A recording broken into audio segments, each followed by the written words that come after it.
प्रस्तुत विवेक चूडामणी ग्रंथ श्लोक क्रमांक 213 आणि 14 आपण मध्येच थांबलो होतो. एकत्र श्लोक आहे. 47 क्रमांकाचं प्रकरण आहे. प्रकरणाचं नाव आहे आत्मस्वरूप निरूपण आत्मस्वरूप निरूपण. आणि त्याच्यामध्ये त्यांनी पंचकोशाचा निराश केल्यानंतर मग खाली काय जे शिल्लक राहतं ते महत्त्वाचं आहे, त्याच्यासाठी निराश केलेला होता. नाहीतर मग म्हणून ते काय म्हटले, तुम्ही तेवढं काम झालं पंचकोश निरसन म्हणजे काम संपलं नाही. कशासाठी केलं होतं तर आत्मा काय, मग खाली जे शिल्लक राहिले तो आत्मस्वरूप आहे. तर मग ते बाकीचे म्हणायला लागले. तो शिष्य म्हणतो, बाबा मग खाली काही शिल्लक राहिले नाही, काही शिल्लक राहिले नाही, काही जे शिल्लक राहिले नाही असं जो सांगतोय ना तो आत्मा आहे. परंतु काही शिल्लक नाही राहिलं तर शून्यवाद, आणि तो शून्यवाद म्हणजे काही शिल्लक नाही राहिलं पण शून्य राहिलं आहे हे ज्याने सांगितलं तो एक आहे. तू उत्कृष्ट प्रश्न विचारलेला आहे म्हणले. मग आपण ते अर्ध्या पॅराग्राफपर्यंत गेलो तर पुन्हा मागे जाऊया आपण आणि सुरुवातीपासून करूया. श्लोक क्रमांक 13 वाचतोय. हे शिष्योत्तमा, तू अगदी योग्य तेच बोललास. तो म्हणला काही शिल्लक राहत नाही, काही शिल्लक राहिलं नाही, मग कसं काय जाणायचं आपण त्याला? मला तर इथे फक्त पोकळीच दिसते, अनंत पोकळी. बरोबर आहे म्हणले. आणि साधना करणाऱ्याला शंका ह्या आल्याच पाहिजेत, प्रश्न हे पडलेच पाहिजे. समजायचं तो साधन करतोय. एक साधन करणाऱ्याला प्रश्न पडतो आणि एक साधन करणाऱ्याला प्रश्न पडतो. एकाला प्रश्न पडत नाही, जोनला साधन करत नाही त्याला एक, आणि जो एक परिपूर्ण झाला आहे त्याला एक. त्यामुळं प्रश्न पडलाच पाहिजे. आणि चिकित्सक बुद्धी पाहिजेलच परमार्थामध्ये. हे कसं ते कसं ते कसं हे जाणण्याची बुद्धी पाहिजेलच. अर्जुनाची ती बुद्धी. तुम्ही म्हणले असं ते हे कसं ते कसं, त्याच्यातून एवढे श्लोक निर्माण झाले आणि एवढं त्याच्यातून ओव्या आपल्यासाठी अजून बाहेर पडल्या. त्याप्रमाणे ते म्हणतात, हे शिष्य उत्तमा. बघा, कोणाला शंका पडू शकतात, कोणाला प्रश्न पडतात. उत्तम शिष्याला प्रश्न पडतो, का बाबा हे असं आहे की नाही. तू अगदी योग्य ते बोललास. विवेक करण्याच्या क्षमतेत तू खचितच निपुण आहेस. हां, सारव त्याच्यामध्ये निवडानिवड करण्यामध्ये तू उत्तम आहेस. जे अहम इत्यादी विकार आणि त्याचा सुषुप्तीत होणारा अभाव या सर्वांचा ज्याला अनुभव घडतो आणि जो स्वतः कोणाकडूनही अनुभवला जात नाही, तो सर्वांना जाणणारा आत्मा आहे असे सूक्ष्म बुद्धीने जाणायला पाहिजे. बुद्धी, आणि बुद्धी स्थूल नको आहे. कशी पाहिजे? सूक्ष्म पाहिजे, निवाडा करण्याची बुद्धी पाहिजे. आणि जे अहम इत्यादी विकार, अहम हा काय आहे? विकार आहे. मी कोणतरी वेगळा आहे हा विकार आहे. आणि हा जो मी कोण आहे, बघा ज्ञानेश्वरीची ती ओळ आहे, एरवी सर्वांच्या हृदयदेशी मी अमुक आहे, मी अमुक आहे. बुद्धी स्फुरे अहर्निशी, रात्रंदिवस मी कोणतरी एक आहे, मी कोणतरी आहे, मी कोणतरी आहे. तो जो स्फुरतोय तुला, मी कोणतरी आहे, मी कोणतरी आहे, तो मी आहे असं भगवान म्हणतात. आणि तो आत्मा तू आहेस, जो जे अहम इत्यादी विकार त्याचा सुषुप्तीत होणारा अभाव आणि सर्वांचा ज्याला अनुभव घडतो. मी अनुभव घेतो, मी एलकरांना अनुभवलेलं आहे, मी ऋषीला अनुभवलेले, मी इतर गोष्टीला अनुभवलेले. या सगळ्या गोष्टीचा अनुभव घेणारा जो आहे ना तो तू आहेस. आणि तू स्वतःला काय समजतोय? मी हे आहेस, हे अनुभव घेत नाही. जीभ सुद्धा, मिरची तिखट आहे हे कोण अनुभव घेतो? मिरची तिखट आहे हे कोण अनुभव घेतो? जीभ घेते का? जीभ जर अनुभव घेत असती तर जीभला कट करून मिरचीच्या मसाल्यामध्ये टाकलं, ती म्हणेल का तिखट आहे? नाही. मग तिला जे जाणीव तत्व आहे ते जाणीव तत्व अनुभवाला आणून देतो. हे गरम आहे, थंड आहे, तिखट आहे, गोड आहे, जे जाणीव करून देत आहे, जे आपल्याला सगळ्या जगताचा अनुभव आणून देतो, तो अनुभव ज्याला येतो तो आत्मा आहे. तो सर्वांना जाणणारा आत्मा आहे. पण त्याला कोणी जाणू शकत नाही. आपण सुद्धा त्याला जाणू शकत नाही देहबुद्धीने. आपण आपलं सगळं सोडून देणार आणि त्याला पूर्णपणे अनन्य शरण होणार. त्यावेळेला आपलं अस्तित्व काय होऊन जाणार आहे? जे त्याचं अस्तित्व आहे ते आपलं अस्तित्व होऊन जाणार. मीठ ज्या वेळेला समुद्रात पडतं त्यावेळेला ते बुडलं जातं असं दिसतं, पण ते बुडतं का व्यापक होतं? व्यापक होतं. बुडलेलं दिसतं, त्याचा नाश झालेला दिसतो, पण नाश झालाय का व्यापक झालेला आहे? तो व्यापक झालेला आहे. त्याप्रमाणे ज्यांनी आत्तापर्यंत युक्तिवाद समजून घेतलेला आहे आणि ज्यांनी या विचाराचे पुरेसे चिंतन केले आहे त्यांना साहजिकच एक शंका येऊ शकेल. जर प्रत्येक बाबीचा निराश केला तर काय समजून घ्यावायचे आहे? हे नाही ते नाही ते नाही. मग नेमकं तुला काय समजून घ्यायचंय? प्रश्नचिन्ह. शिष्याच्या चतुर आणि तर्कसंगत शंकेबद्दल श्री गुरु त्याची प्रशंसा करून त्याला प्रोत्साहन देण्याकरता म्हणत आहेत, मला येथे काहीच दिसत नाही. या शिष्याच्या शंकेतील काहीच, या शब्दामागे काहीच नसणे हे जाणणारा असतोच.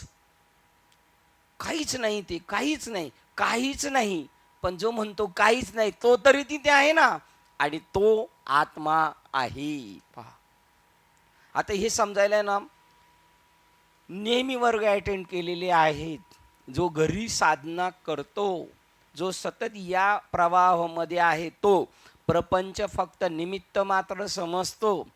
बस, लढाई केली ना अर्जुनाने, निमित्त मात्र समजली का खरोखर? अहो, त्यांच्या लढाई झाल्या का परत ते सगळे भाऊ सोयरे धायरे होते, परत एकमेकाच्या अंत्यविधीला संध्याकाळी आहेच ते का डोक्यात ठेवायचे नाही. ती सूक्ष्म बुद्धी आपल्याला निर्माण झाली पाहिजे, सातत्य पाहिजे ना, आपण आपल्या अधिष्ठानावर कायम पाहिजे. मग त्या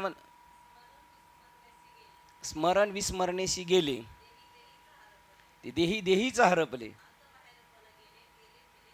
आत बाहेर पण गेले, गेले ठेले स्मरे ना. बघा, मी माझ्या आत देव आहे आणि देव आत आणि बाहेर भरून उरलेलं आहे, समजायचंय. जाणणारा वेगळा आहे, पण माझ्या सगळं जग ते वेळी आपणा सहित ये भूते अशेषे माझ्या स्वरूपी अखंडित देखशी. त्यावेळेला मोह निर्मोह होऊन जाईल. तो एकदम बरोबर आहे प्रमाण तुमचं. शिष्याच्या शंकेतील काही शब्दामागे काहीच नसणे हे जाणणारा असतोच ना. जसं घरात कोणच नाही, टक टक टक टक, घरात कोणच नाही, कोणच नाही. मग हे बोलतोय कोण? कोण नाही. जो कोण नाही बोलतोय ना, तो घरात आहे ना, तो आत्मा आहे. जेव्हा मन आणि त्याचे सर्व विकार, अहंकार इत्यादीचा निराश केला जातो. कशाचा निराश केला? जेव्हा मन आणि त्याचे सर्व विकार, मला असं वाटतं, मला तसं वाटतं, याचा सगळ्याचा त्याला संपवून टाकायचं. अहंकार, मी कोणतरी वेगळा आहे, मी कोणतरी आहे ना, हाच परमार्थाला मोठा स्पीड ब्रेकर आहे. मी कोणतरी आहे, मी कोण आहे? मी वादक आहे, मी कोण आहे? मी गायक आहे, मी कोण आहे? मी नियोजन करणार आहे, मी डॉक्टर आहे, मी इंजिनियर आहे. हा जो भाव आहे ना, हा परमात्म्याला आडवा येणार आहे. जेव्हा मन आणि त्याचे सर्व विकार, अहंकार इत्यादीचा निराश केला जातो, तेव्हा जे शिल्लक राहील ते असेल. बघा, जेव्हा मन आणि त्याचे सर्व विकार, अहंकार इत्यादीचा निराश केला, मी मन नाही, मी बुद्धी नाही, मी चित्त नाही, मी शरीर नाही, आणि या सगळ्याचा निराश केल्यानंतर खाली जे शिल्लक राहील ते, असं संदीप महाराज गोगवल्यांनी कीर्तन केलं होतं. मला पाहिजे मला. पहा, मी हात नाहीये, मी पाय नाहीये, मी कान नाहीये, मी डोळा नाही, आणि जे नाहीये ना, ते मी नाहीये. जे दिसते ते मी नाही, पण जे दिसत नाही ते मी आहे. मग त्यावेळेला ते जे काय इत्यादीचा निराश केला जातो, तेव्हा जे शिल्लक राहील ते असेल की ज्याच्यामुळे जीवाकडून त्याच्या जीवनात सर्व गोष्टीचा अनुभव घेतला जातो. सगळ्याचा निराश झाल्यावर जे शिल्लक राहतं ते आहे की आयुष्यभर ज्याचा सगळ्या गोष्टीचा ज्याने अनुभव घेतला ते आहे. कळलं ना? सुख दुःख, वाईट चांगलं गोड सगळं, हे सगळ्याचा जो अनुभव घेतलाय, ते अनुभव घेणारं जे जाणीव तत्व आहे ते त्याच्यापेक्षा वेगळं आहे. हे जड आहे, याला काय अनुभव येतोय? अनुभव कशाला येतोय? त्याचा सगळ्याचा जाणीव नेणीव भगवंती नाही. ती एक स्टेप पुढे आहे. आता तुम्ही बॉर्डरपर्यंत चाललेले, त्याच्या पुढं ती स्टेप येणार. बरोबर आहे. हा एक अगोदर प्रश्न आलेला आहे. आता तिथपर्यंत तिथे गेल्यावर तेही संपलं जातं. अनुभव घेणारा अनुभव वेगळा आणि अनुभव घेणारा अनुभव्य, हे दोघं वेगळे होऊन नाही जात, ते एक होऊन जातात. तेव्हा सगळं संपलं. त्या सगळ्या रकमा जेव्हा एक होईल तेव्हा. पण आता तिथपर्यंत घेऊन जायचं ना. त्यांनी प्रश्न विचारले, काय मग शिल्लक काय राहिलं? ते शिल्लक राहिले का? मला हे कळालं, काहीच नाही राहिलं हे मला कळाले, आणि ज्याला जे कळाले तो तू आहेस. जेव्हा पंचकोशाचा निराश केला जातो, तेव्हा शिल्लक काय राहते? काहीच राहत नाही. काय? पंचकोशाचा निराश केला तेव्हा काय शिल्लक राहते? काहीच राहत नाही. काय? काहीच नाही राहत का? राहतं. आणि जे राहतं ना ते आहे. अगदी बरोबर. ते अगदी बरोबर. परंतु ते काही राहत नाही हे कोण जाणतो? काहीच नाही राहत. हो, काहीच नाही राहिलं. तो तसंच म्हणला ना, इथं तर काहीच नाही राहिलं, मला तर सगळी पोकळीच दिसते. बरोबर, अगदी बरोबर. परंतु ते काही राहत नाही हे कोण जाणतो? कोण काहीच नाही राहिलं हे ज्याने जाणलंय ना तो आहे. मग जाणतो मी. मग हा कोण? मी आहे. बघा, मग जाणतो. कोणी जाणलं? काहीच नाही राहिलं. बाबा इथं काहीच नाही, आता नुसती पोकळी राहिली, काहीच राहिलं नाही. हे कोण बोलतो? तो म्हणला मी बोलतो. तो मी. मग हा मी कोण आहे? तुझा मी कोण आहे?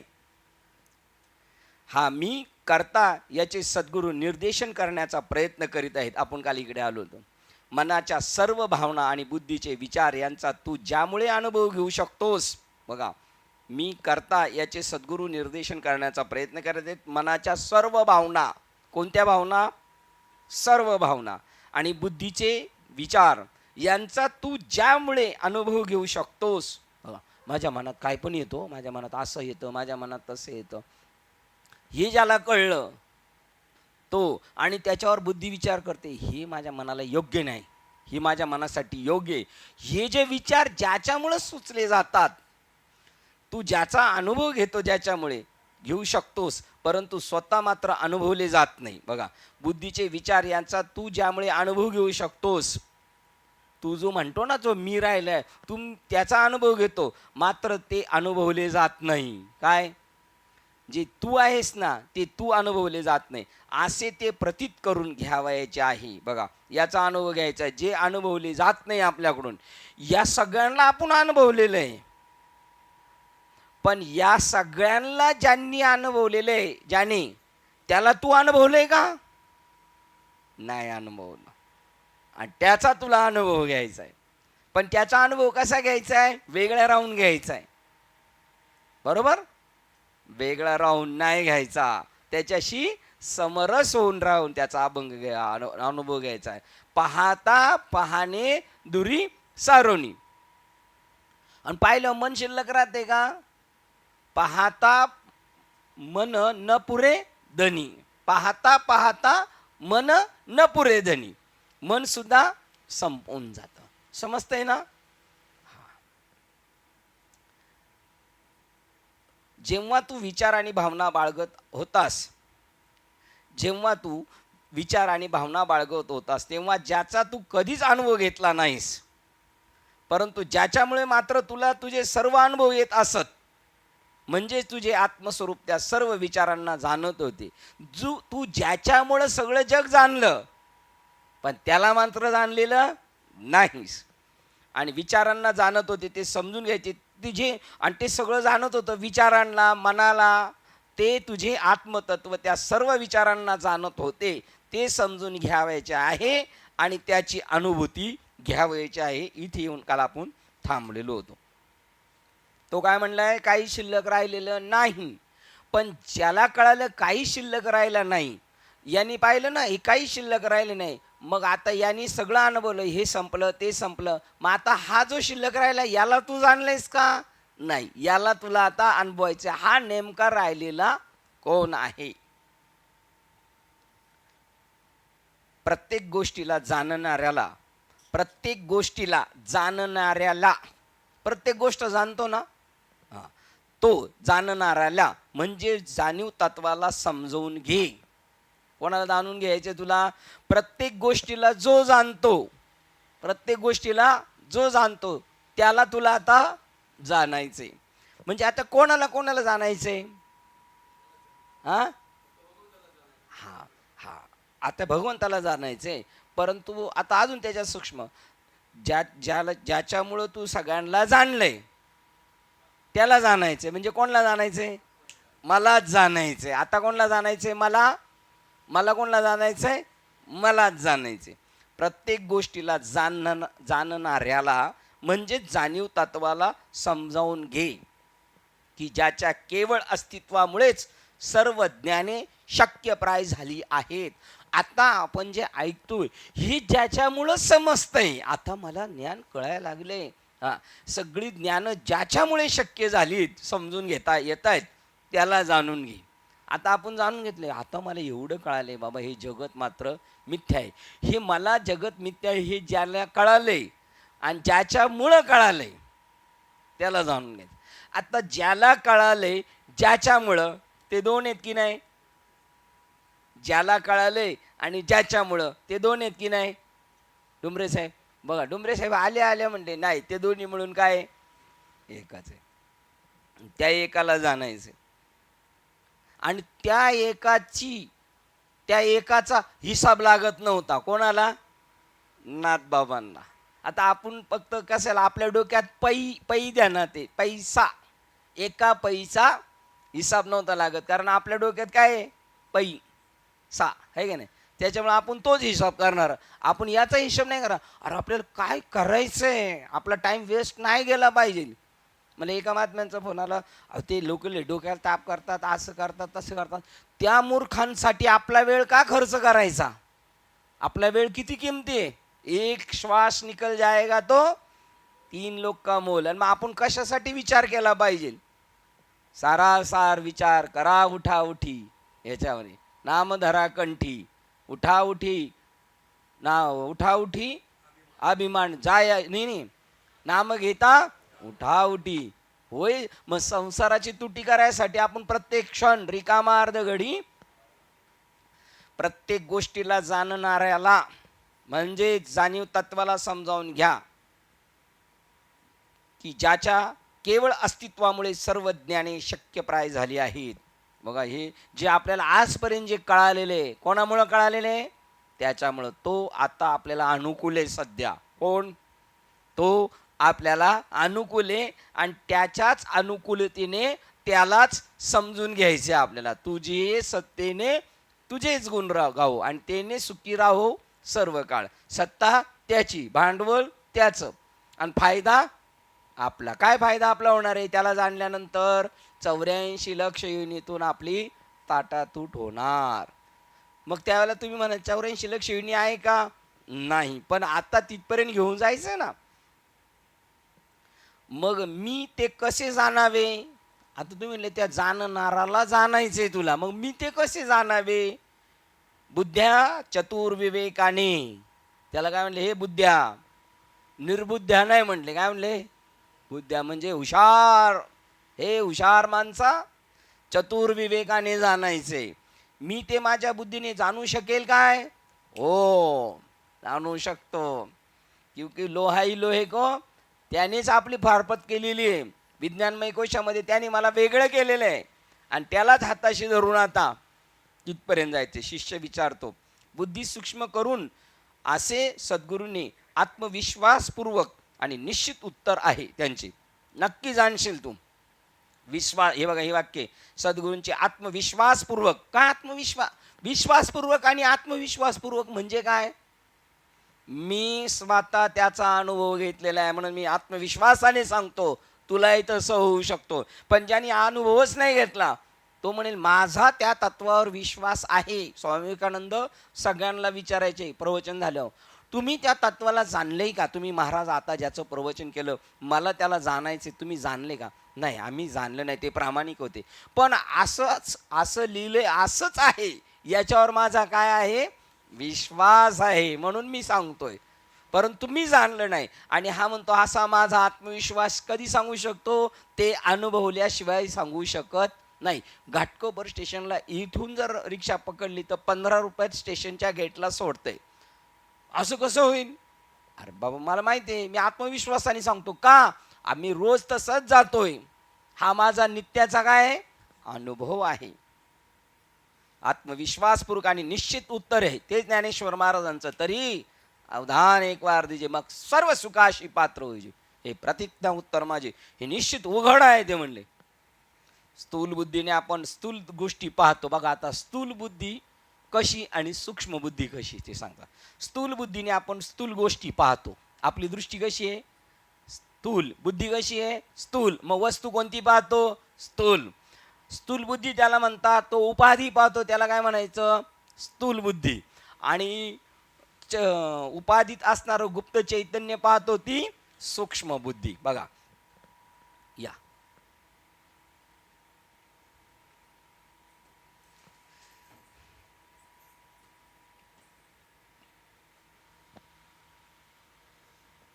वरच बसा. कुठं आलो होतो आपण? स्थूल बुद्धी. बरोबर. आपण काय पाहतो स्थूल बुद्धीने? स्थूल पाहतो. आणि आपल्याला काय पाहिजे? सूक्ष्म पाहिजे. स्थूल बुद्धीने आपण या स्थूल बुद्धीने आपण या स्थूल बुद्धीने आपण या स्थूल बुद्धीने आपण बरोबर पाहिलं यांना या. स्थूल बुद्धीने आपण स्थूल गोष्टी पाहतो म्हणून आपण म्हणतो या. तत्वाला कधी म्हणतो का या? त्याला या म्हटलं तरी येणार नाही, येणार, आणि नाही म्हटलं तरी तो येणार का? आहेच आहे, तो आहेच. स्थूल बुद्धीने आपण स्थूल गोष्टी पाहतो. बुद्धी जितकी स्थूल तितकी तिची दृष्टी स्थूल. आज आपली बुद्धी इतकी स्थूल आहे, विषय वासनेने इतकी भरलेली आहे की आपणा स्त्री म्हणून दिसतच नाही, तर दोन पायावर चालत असलेली विषय लालसा म्हणून आपण तिच्याकडे पाहतो. बघा आता स्थूल दृष्टी पाहण्यासाठी दृष्टांत दिले. आपली स्थूल बुद्धी काय पाहतो आपण? विषय आहेत तिथं एवढंच पाहतो, पण स्त्री सुद्धा पाहत नाही. मन जेव्हा आपण थोडी सूक्ष्म करावे तेव्हा कुठे सौंदर्य फिरत असल्याचे आढळेल. मग काय दिसेल? सौंदर्य दिसेल. सौंदर्य हे कोणाचं माहितीये का? प्रत्येकाला जे सौंदर्य दिले कोणाचं माहितीये का? हे श्रीकृष्णाचं सौंदर्य आहे. त्याने आपल्याला दिलेलं आहे उष्ण. हा, त्याच्यावर आपण काय झालेलं आहे ते माझं म्हणायला आवडेल की नाही. ते सूक्ष्मपणाने कोठे सौंदर्य फिरत असल्याचे आढळेल. आता कोणती बुद्धी झाली? थोडी सूक्ष्म. आता त्याच्यापेक्षा सूक्ष्म बघा, आणखी थोडी सूक्ष्म झाली तर तुम्हाला ते जिवंत सौंदर्य दिसेल. निसर्ग बघता ना तसा हा निसर्ग, ते चैतन्य दिसेल प्रत्यक्ष. मन एखाद्या बघा आता त्याच्या पुढे सांगतात, आता जिवंत झाले त्याच्या पुढे आलं, मन एखाद्या तत्वज्ञानाच्या मना एवढे सूक्ष्म करा आणि आपल्याला दिव्यात आपल्याला दिव्यताच चालत असल्याचे दिसेल. काय चालत असल्याचे दिसेल? भगवंत. पहिली स्त्री सुद्धा स्वीकारत नाही आपण, फक्त विषय लालसेचं यंत्र पाहतोय. नंबर 2, नंतर काय दिसेल? थोडं सूक्ष्म केलं तर जरा सौंदर्य दिसेल. त्याच्यानंतर अजून थोडं स्थूल झालं तर सूक्ष्म जिवंत सौंदर्य दिसेल. आणि त्याच्या पुढे जर तुमची सूक्ष्म बुद्धी झाली तर ती दिव्यताच चालत असल्याचे दिसेल. ती देवीचं स्वरूप आहे ना, ते दिव्यता चालत असल्याचे. वस्तुभूत मात्र न मिजे परोपकारी भजीजे. हा, स्त्री विषयी निमिजे नावे नावे. बघा सगळं परमात्म स्वरूपे असं समजायचंय, जरी स्त्री दिसो नाही तर पुरुष दिसो. आता हे कशासाठी सांगितलं होतं हा दृष्टांत? सूक्ष्म आणि स्थूल. आता सूक्ष्म काय? दिव्यतात चालत असल्याचे दिसते, म्हणजे उपाधीतलं गुप्त चैतन्य, आणि ते चैतन्य आता पूर्ण नटलेले सोनं काय झालेले? अलंकार झाल्याचं दिसणार आपल्याला. अशा शुद्ध केलेल्या बुद्धीने पाचही कोशाच्या पलीकडे असणाऱ्या दिव्य घटकाची आपण अनुभूती घेण्यास समर्थ होऊ. इथपर्यंत आलो आपण. काय झाले? आता त्या सगळ्याचा निराश झाल्यामुळे आता आपल्याला कळलं हे ते नाही, आणि दिसत असलं तरी ते कसं आहे? मिथ्या आहे. मग आता सत्य काय आहे त्याचा तपास चालू झालेला. श्लोक क्रमांक 215 वाचतोय. जेव्हा एखादी गोष्ट अन्याकडून प्रत्यक्ष पाहिली साक्षीली जाते तेव्हा तो पाहणारा त्या गोष्टीचा साक्षी होतो. अन्याकडून पाहिली. मंदिरात आज कोणतरी दुसरंच आलेलं दिसतंय, हे कोणीतरी एकाने पाहिलं आणि त्याने सांगितलं. तो मुलगा बघा तुमच्या बरोबर यायचा, तो आता येत नाही, बरेच दिवस झालं. नाही तर तो संध्याकाळी आम्हाला आल्यावर सांगायचा, दुपारचं आपलं मंदिर उघडं असतंय. कोणतरी दुपारचं मंदिरात असतंय, तर आम्हाला माहिती आहे ना दुपारचं कोण मंदिरात असतं. ही कोणी पाहिलं? साक्षीने पाहिलं, तो साक्षी. त्याप्रमाणे जेव्हा एखादी गोष्ट अन्याकडून प्रत्यक्ष पाहिली जाते, अन्य म्हणजे दुसऱ्याकडून पाहिली जाते, तेव्हा तो पाहणारा त्या गोष्टीचा कोण असतो? साक्षी. मी पाहिलं, तो साक्षी. जेव्हा एखादी गोष्ट अनुभवण्यास कोणी व्यक्तिभावच नसतो तेव्हा ती गोष्ट पाहिली, साक्षीली गेली असे आपण म्हणू शकत नाही. आता इथे आपण एकटाच आलो तर कोणी म्हणू शकतो मी त्याला पाहिलं, मी साक्षी आहे. अरे कोणी आलंच नाही. आता काय म्हणतात, कोणी आलंच नाही, कोणी गेलंच नाही, तर तुम्ही मी पाहिलं असं म्हणू शकतो का? नाही. आता इथं काही आलंच नाही गेलंच नाही. काय? शरीर, मन, बुद्धी, द्रष्टा, दृश्य, भावना, विचार काहीच आलेलं नाही. मग काही आलेलं नाही तर काय आहे? मग ते आहे तेच राहिलेले उरलेले. बघा, ठीक आहे. ते म्हणतात म्हणून काही आलंच नसेल तर सांगू शकत नाही काय, म्हणून काही जन्माला आलं नाही, कारण काही मेलं नाही, काही राहिलं नाही. काही होई न जाय, काय होई ना जाय.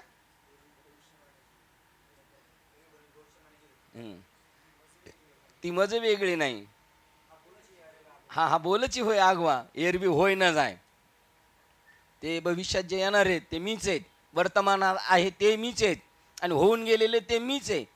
हे फक्त बोलायचं, एरबी होय ना जाय. बघा, पहिले काय म्हणले, जे होऊन गेले ते मी, भविष्यात होणार ते मी, आता आहे ते मी, आणि एरबी होय ना जाय. म्हणजे ते तत्व कायम आहे, पण जे येतंय आणि जातंय ते काहीच नाही, है की नाही? ठीक आहे. म्हणले ठीक आहे बाबा, तुम्ही म्हणता तर आहे. मी साक्षी आहे म्हणजे जी प्रत्येक गोष्ट घडत असते त्याचे माझ्यातील चैतन्य साक्षी आहे. माझ्या जीवनात काय घडतंय, माझ्या पोटात दुखतंय, मला अमुक होतंय, याचा मी साक्षी आहे असे साधक आता म्हणेल. साधक काय म्हणेल, या सगळ्या गोष्टीचा साक्षी कोण आहे? मी आहे. सद्गुरूंनी निर्देशित केलेल्या सूक्ष्म सूचनेचा साधकाची अपक्क बुद्धी कदाचित चुकीचा अर्थ लावणे शक्य आहे. या भीतीपोटी ते आता ती कल्पना स्पष्ट करीत आहेत. तो चुकीचा अर्थ लावेल, कारण बुद्धी कशी झाली नाही अजून पक्क झालेली. जेव्हा एखादी गोष्ट कोणीतरी अनुभवित असतो तेव्हा तो साक्षी आहे असे आपण म्हणू शकतो. परंतु जेव्हा तेथे अनुभवणेच नसते तेथे आत्म्याला साक्षी म्हणणे सुद्धा शक्य. असं घरात एकटात असल्या मी कोणाला तरी पाहिलं नाही ना, कोणीच नाही. त्यावेळेला तो म्हणेल का सारखं कोणीच नाही. बरं, कोणीच नाही म्हटला तर तेही गप्प बसेल, पण मी आहे हे सुद्धा म्हणणं नाही त्याचं. जेव्हा एखादी गोष्ट कोणीतरी अनुभवित असतो तेव्हा तो साक्षी आहे असे आपण म्हणू शकतो. परंतु जेव्हा ते अनुभवणेच नसते तेथे आत्म्याला साक्षी म्हणणे सुद्धा शक्य नसते. अनुभवायचं कधी? आता मी अनुभवू शकतो, दुसरा कोणतरी असेल, रात्रीचा मी उतरलो एस टी स्टँडला, कोणीच नाही, त्यावेळेला मी काहीच नाही, पण एखादी घटना घडली आणि तिथे एखाद्याने दुसऱ्या गाडीवाल्याने एखाद्या माणसाला उडवलं तर मी म्हणू शकतो मी साक्षी आहे. पण तिथं कोणीच नाही, गाडी नाही, कोणाला ठोकलं नाही, कोणी घडलं संपलं नाही, तेव्हा मी म्हणू शकतो का मी साक्षी आहे? काही घडलंच नाही. तसं मग तिथे कोण राहिलंय? फक्त एकटा, दुसरं काही गाडी नाही, ठोकठाक नाही, काय नाही. हा निश्चित म्हणणे सुद्धा शक्य नाही, कारण तेथे अनुभवणे नसते तेथे आत्म्याला. बघा, परंतु जेव्हा तेथे अनुभवणेच नसते तेथे आत्म्याला साक्षी म्हणणे सुद्धा नसते.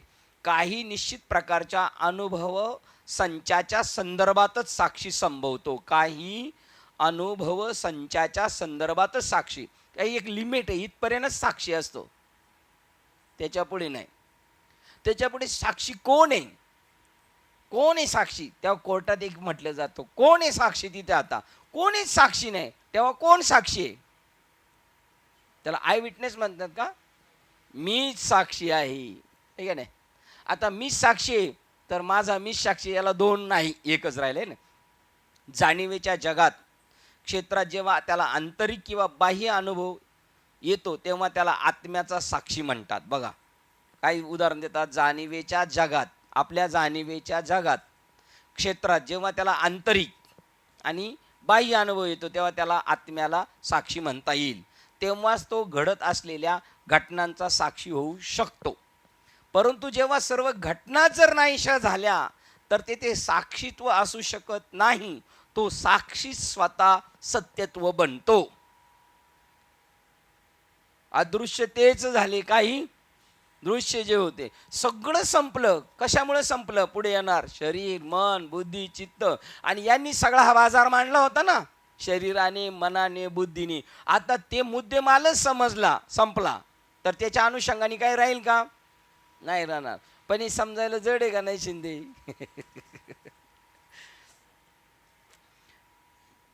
पुन्हा एकदा वाचून दाखवतो. काहीतरी वेगळं घडतंय माझ्या मनामध्ये, बाहेर माझ्याबद्दल, तेव्हा मी म्हणू शकतो मी साक्षी आहे. परंतु तेव्हा तो घडत असलेल्या घटनांचा साक्षी होऊ शकतो. परंतु जेव्हा सर्व घटनाच जर नाहीशा झाल्या, काय घटना आहे, काहीच नाही राहिलं, तेव्हा ते साक्षीत्व असू शकत नाही. तो साक्षी स्वतःच सत्यत्व बनतो. मी साक्षी आहे, मी साक्षी नाही, मी साक्षी नाही, मी तोच आहे. उदाहरण देतात, घटना घडत असताना जो साक्षी होतो त्यालाच परिपूर्ण सत्यत्वाचे शुद्ध स्वरूप म्हणून ओळखले जाते. घटना घडत असताना जो साक्षी होता, आत्तापर्यंत मला अनुभव आले, मला अनुभव आले, मला अनुभव, तो मला ज्याला अनुभव आलाय तो कोण आहे? आता मी भगवंत स्वरूप आहे, मी ते जाणीव तत्व आहे. पुढच्या ह्याच्यात अजून सोपं करून सांगतात. ही एक त्यांची शैली. हे नाही कळालं तर माऊली कसा, हा दृष्टांत नाही कळाला तर दुसरा नाही तर तिसरा. एक जरी त्या दृष्टांत कळाला तर सगळा सिद्धांत कळतो. श्लोक क्रमांक 216. ज्या अर्थी हा आत्मा स्वतःच केवळ स्वतःकडून अनुभवला जातो. जय जय स्वस्ववेद्या आत्मरूपा. स्वतःला अनुभवता येतो. वेगळा राहून अनुभव येता नाही घेत. अनुभव घेतला तर तो साक्षी राहू शकतो, पण मग साक्षी तोच होऊ शकत नाही. साक्षी वेगळा आणि ज्याचा अनुभव आहे तो वेगळा आहे. ज्या अर्थी हा आत्मा स्वतःच केवळ स्वतःकडून अनुभवला जातो. कोण कोणाला अनुभवू शकतो? मला कोण अनुभवू शकतो? मला मीच तुम्ही किती म्हटले तरी मी कधी पलटी मारेल सांगता येत नाही. एका चित्रपटात दाखवलं, मोठा गुंड होता आणि त्यांनी सगळ्यांना विकत घेतलं होतं, सगळ्या डिपार्टमेंटच्या माणसांना, सगळ्यांना पैसे देऊन.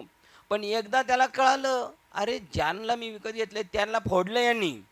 तो समोरचा काय करायचा, तुला किती देतोय तो, त्याच्या मी डबल देतो. आता हे सगळे डबल टेबलवाले हे नैतिकता पाळतील का, नीतिमत्ता पाळतील का? नाही पाळणारे. हे लगेच कोणाशी बी मी ना याचा तर त्याचा बी करून टाकील. कसा राहिलं पाहिजे? बाबा म्हणतात त्या माकडाचा सुगंध येत होता तो गंधमादन सारखा. तुला मी सोडून देतो जिवंत, पण तू फक्त पण रावणाचा आहे. मेलो तरी म्हणणार नाही म्हटलं. आपण थोड्या मोठ्या गोष्टीसाठी सुद्धा लगेच ॲडजस्टमेंट करतो ना.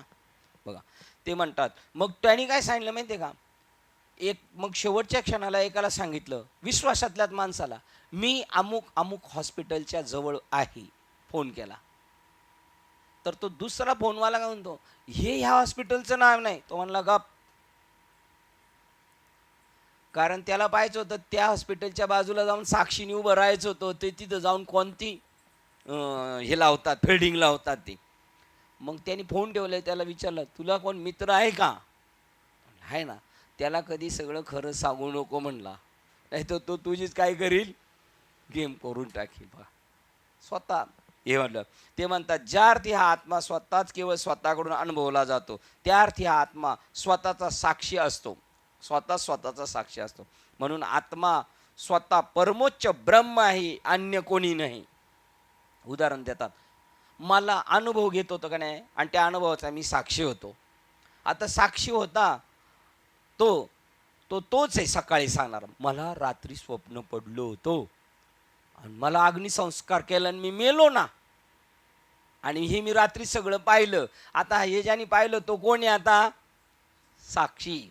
आणि तो सकाळी जिवंत आहे म्हणून सांगतो का त्याला अग्निडाग दिलाय म्हणून सांगतोय? तो जिवंत येतो. मग झोपेत जो साक्षी होता तोच जागे झाल्यावर कोण झालाय?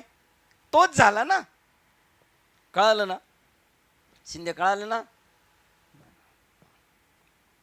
हे जाणीव तत्व आत्मा, त्यालाच केवळ स्वयंसाक्षी म्हणता येईल.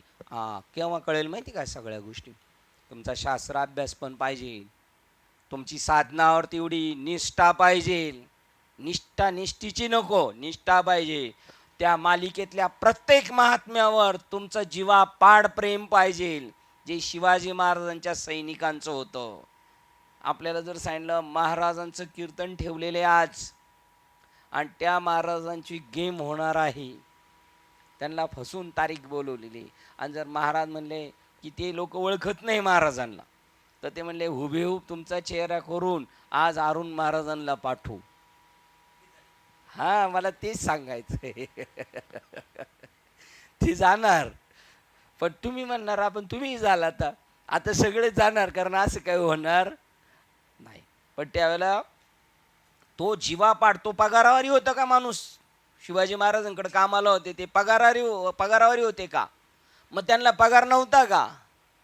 पण पगारावारी नव्हते, जागीरदारीसाठी नव्हते, धर्मासाठी ते होते. तसे जे होते ते जाऊ शकतात तिथं. आणि ते शिवाजी म्हणून गेले. आणि ते जरी समोरचे म्हणले नाही ये शिवाजी नाही आहे, हम पहचानते, तो म्हणायचा नाही नाही मै शिवाजी. नाही तर आपण म्हणलो बरं झालो सुटलो वा, तो तू नाही म्हणलो. हे नाही, जे हे जाणीव तत्व आत्मा यालाच केवळ स्वयंसाक्षी म्हणता येईल. आंतरिक आणि बाह्य अनुभवाच्या मालिकेच्या संदर्भाखेरीज तो साक्षी आहे असे आपण म्हणू शकत नाही. बघा, आता साक्षी केव्हा म्हणू शकतो आपल्याला? बाह्य जगताचा अनुभव आणि अंतर स्वतःच्या जगताचा अनुभव या मालिकेच्या संदर्भाखेरीज तो साक्षी असे आपण म्हणू शकत नाही. आंतरिक काही अनुभव आणि काही बाह्य जगताचा अनुभव असल्याशिवाय त्याला साक्षी म्हणू शकत नाही. आता आंतरिक अनुभव आणि बाहेरील अनुभव हे सगळं जगत कधी संपलेलं आहे? तुम्ही सगळ्याचा आता काय करत आलेले इथपर्यंत? निराश, हे नाही हे नाही हे नाही म्हणल्यानंतर आता ते सगळं संपल्यावर जर तुम्ही परत ते घेऊन आले तर मग तुम्ही साक्षी राहाल, आहे का नाही? हे जाणीव तत्व याला आत्माच केवळ स्वयंसाक्षी म्हणता येईल. बघा, आंतरिक आणि बाह्य अनुभवाच्या मालिकेच्या संदर्भाखेरीज तो साक्षी आहे असे आपण म्हणू शकत नाही. बघा, ती आजोबांची जागा चालवणारे हे निश्चित झालं. बाळाचे पाय पाळण्यात दिसतात, अनुभव 100%. आणि माझं काम झालेलं आहे, मी तुम्हाला जाणीव करून दिली, आता मी माझ्या जागेवर जाते बस. हे जाणीव तत्व आत्मा यालाच केवळ स्वयंसाक्षी म्हणता येईल. आंतरिक आणि बाह्य अनुभवाच्या मालिकेच्या संदर्भाखेरीज तो साक्षी आहे असे आपण म्हणू शकतो का? बाहेरचं जग संपलेले आहे आणि अंतःकरणातलंही जग संपलेले, ज्याला अंतर्बाह्य आम्हा युद्धाचा रात्रंदिवस आम्हा युद्धाचा प्रसंग, अंतर्बाह्य जन आणि मन. आतलं आणि बाहेर मनाशी चालले, पण आता मन संपलेले, मनोमय कोश संपलेले आहे, अन्नमय कोश संपलेले आहे, विज्ञानमय कोश संपलेले आहे, आनंदमय कोश संपलेले आहे आणि अजून प्राणमय कोश संपलेले. हे सगळं संपल्याने खाली जे शिल्लक राहिले तो अनुभवणाराच राहिलेला आहे. आता अनुभव्य आणि पुढे येणारे वाक्य त्याला वेगळा शब्द आहे. मग त्या मालिकेखेरीज म्हणजे तो चित्रपट, बाहेरचं जगत आतलं जगत, बाहेरचं जग, पण ते असेल तर तुम्ही साक्षी म्हणू शकता. बाहेरचं जग नाही, आतलं जग नाही, मग साक्षी म्हणू शकता का? आता तुम्हाला नाही म्हणण्याशिवाय काय पर्याय नाही, हे की नाही? जोपर्यंत आता बघा, दुसरा दृष्टांत देतात ते, जोपर्यंत सूर्य आणि जगत हे दोन्ही आहेत तोपर्यंत सूर्य जगाचा प्रकाशक आहे असे म्हणता येईल. सूर्य आहे, जग आहे, आणि आता जगाला कोणी प्रकाशित केलेले? सूर्याने. म्हणून याला प्रकाशित करणारा तो प्रकाशक आहे. परंतु जगत जर विश्वातील उत्पातामुळे आणि आघातामुळे नष्ट झाले तर सूर्याला जगाचा प्रकाशक म्हणून काही त्यानंतर म्हणता येणार नाही, कारण सूर्याकडून प्रकाशित होण्यास जगच नसते, है का नाही? जग संपलेले. आता आपल्या दृष्टीने जग काय झालेले शिंदे साहेब? आहे का संपलेले? तसं संपलेले, संपलेलंच आहे का तसं संपलेले? हा, पायरी पायरीने गेलं तर तसं संपलेलंच आहे आता आपल्याला, है का नाही? जग संपलं तर जगाला प्रकाशित केलं म्हणता येईल का? कारण प्रकाशित करायला नाही ना दुसरा, मग हा फक्त प्रकाशकच आहे. आता कोणाला प्रकाशित करू शकत नाही. तसं आपल्या अंतर आणि बाह्य मनातले सगळे विक्षेप संपलेले आहेत. त्यावेळेला आता त्याला मी जाणले, माझ्या मनात आता काहीच नाही असंही तो म्हणू शकत नाही. आणि माझ्या मनात आता काहीतरी लई खळबळ माजलेली असं का म्हणू शकत नाही? कारण मनाचा काय झालेला आहे? निराश. मन आहेच नाही. मग आहेच नाही तर त्याचे परिणाम होतील का? आहे की नाही? म्हणून आघातानंतर नष्ट झाले तर जगाचा प्रकाशक म्हणून काही त्याला म्हणता येणार नाही, कारण सूर्याकडून प्रकाशित होण्यात जग नसते. त्याप्रमाणे दोन दृष्टांत द्या. त्याप्रमाणे शरीर, मन आणि बुद्धी या पातळीवर जे काही सर्व घडत असते, शरीराकडून काही घडत असतं, मनाकडून काहीतरी घडत असतं आणि बुद्धीकडून आपल्याकडून जे काही घडत असते त्याचे जाणीव तत्व ही साक्षी असते, शरीराकडून घडत असते. त्या आता ज्याला ज्ञान झाले मी शरीर नाही, त्याच्या शरीराकडून काही घडणार आहे का नाही घडणार? प्रत्यक्षात काही घडणार का नाही घडणार? घडणार का नाही घडणार? घडणार. पण तो स्वतःला काय समजतोय? मी शरीर नाही. मग त्याच्याकडून काय घडले का? हे शिकवलंय आपल्याला लग्नात, नंतर पूजेला बसवल्यानंतर स्वाहा ब्रह्मार्पणमस्तु ब्रह्मार्पणमस्तु. आता हा ते वस्तू ब्रह्मार्पणमस्तु करतोय, तर हा कोण झाला पाहिजे? पहिला ब्रह्म झाला तरच ब्रह्मार्पणमस्तु होणार. ते सगळं ब्रह्माला समर्पण, ब्रह्माला अर्पण केलं, ते सगळं ब्रह्मरूप झालं. तसं इथे शरीर तै शरीर भाव नासती. मन निरसलं, आता शरीर. इंद्रिय विषय विसरती. मग त्यांचं इंद्रियाचा विषय विसरलं का नाही? मग इंद्रियाचा विषय भूक लागणे आहे, विसरलंय का नाही? पण तो खाल्ल्याशिवाय जगणार आहे का? मग खाणार नाही का? पण मग त्याने खाल्लं का? त्याने खाल्लं नाही असं दृष्टांत सांगा बरं एखादं.